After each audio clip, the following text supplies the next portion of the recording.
এখন এই মেয়ে নিয়ে আমি কি সারা জীবন চলবো? আমি নিজেও অসুস্থ মানুষ। আমার বাচ্চা দর্শন হয়েছে তার জন্য আসছি। তার নাম হয়েছে নুর ইসলাম ফকির। সে থাকতো পেয়ারাবাগ, তার বাড়ি মাদারীপুর।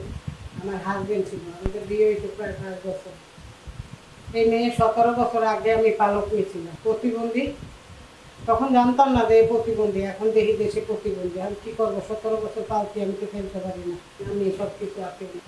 আমি আগে নিউ স্টেশনে 88 চাকরি করতাম। আমি সেই কর্মজীবী মহিলা হোস্টেলের দারোয়ান ছিলাম। আমি সেখানে প্রায় 12-14 মাস কাজ করছি, এখানে ছিলাম। সেইখান থেকেই এদের মানে আমার মেয়ের পরে অত্যাচার করে, আমি জানতাম না।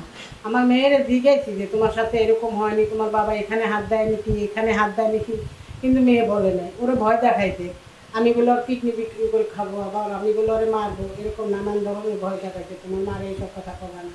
আর একটু বুদ্ধি কম, বুদ্ধি নাই মোটে, বুদ্ধি একটুও নাই। ও বুঝতেই পারে না কোনটা ভালো।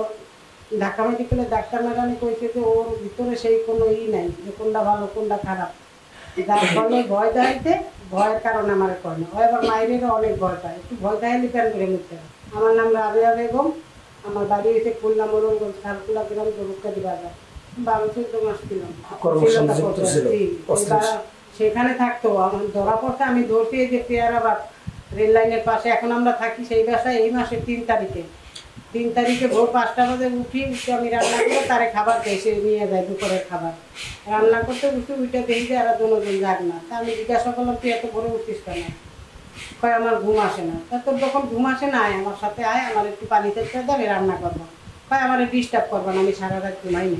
ঘুম আস না, এটা কী করতো? কয়ে আমি পিঠ চুলকানি দিয়ে একটু লালা দিচ্ছি যে মা একটা বাড়ি দেবো, কিন্তু ওর কাপড় বাদ দিয়ে এটা সইরা গেছে পর্যন্ত। তখন দেখলাম তোর পায়জামা পুরো মাহা, তোর পায়জামা এগুলা কি? তোর বাবা নুন তো দিতে। তা বলার কারণে তারপরে তার সাথে তর্ক বিতর্ক করলাম, সে অস্বীকার করলো। আর এত চোখের দিকে চাই এই কইতাছে, বাবা তুমি এটা করছো না, তুমি তো এটা করছো, মিথ্যা কথা কওকা। তারপরে সে বাদ দিয়েছি, সে চলে গেছে কাজে। তারপরে আমি স্যালোয়ারটা ধুই নাই, স্যালোয়ারটা খুব যত্ন সহিত লুকায় রাখছিলাম। লুকায় রাখার পরে আমি তো কাজ করি, সময় পাই নেই। 7 তারিখে মনে হয় 7 তারিখই ছিল, আমি থানায় গিয়ে মামলা করছি, কিন্তু 7 তারিখেই সে পালাইছে। 7 তারিখের আগে সে তার কাপড় চুপড় সব নিয়ে চলে গেছে। ওই যে ইটা যে ছিল স্যালোয়ারটা ওর কাপড় চুপড়ের মধ্যে ঝুড়ির ভিতরে নিয়েছে রাখছি। রাখার পর যেদিন আমি থানায় যাবো, ওই স্যালোয়ারটা তোমার নিতে বলছে দারোগা, ওইটা নিতে গিয়ে দেখি যে স্যালোয়ারটা নাই। স্যালোয়ারটা একেবারে গোল করে এমন একটা মার্বেল বানাইয়া একেবারে ঘরতে বাইর করতে পারে না। হয়তো আমার ভয়ে আমি বাসায় ছিলাম নাকি, যে কোনো কারণে মনে হয় নিতে পারে নাই। চোখের নিতে ভরা মালসামানা বিয়ের ভিতরে ঢুকাই রেখে গেছে। পরে চেক করতে গিয়ে স্যালোয়ারটা পাইছে। কিন্তু সে আর ওই যে 17 তারিখে গেছে, ভাইয়ারে নিয়ে আগারগাঁও গেছে, ভাইয়া হারে নামাই দিতে, এই যে গেছে, সে আর এখনো বাসায় আসেনি। ফোনের মধ্যে অশ্লীল ভাষায় ব্যবহার করে, তোর মাইয়ারে ফলনা করছি, রিপোর্ট বাইর করছো তুই, এই করছো তুই, এই করছো তুই, পুলিশদের। তার মোবাইল খোলা, সে কামরাঙ্গি চর আছে বা কামরাঙ্গি চর দিয়া নদীর ওই পারে যায়, ওখানে কাজ বাগান, তারও আমারে বলছে। কিন্তু সবকিছুই ওকে আছে, কিন্তু হেরা ধরতে পারতাছে না, র্যাবেও পারতাছে না, পুলিশও পারতাছে না ধরতে। জলিল স্যার পারতেছি না, ধরবো চিন্তা করে, নাই তো ধরা পড়বে। হ্যাঁ, আমার আজকে সকালে করলে আমরা 2জন লোক পাঠাইছি, অথচ র্যাবরে ফোন দিচ্ছি, সে আমরা কয়দিন আগে গেছি, রাত 9টা পর্যন্ত থাইকাই তোরে ধরতে পারিনি।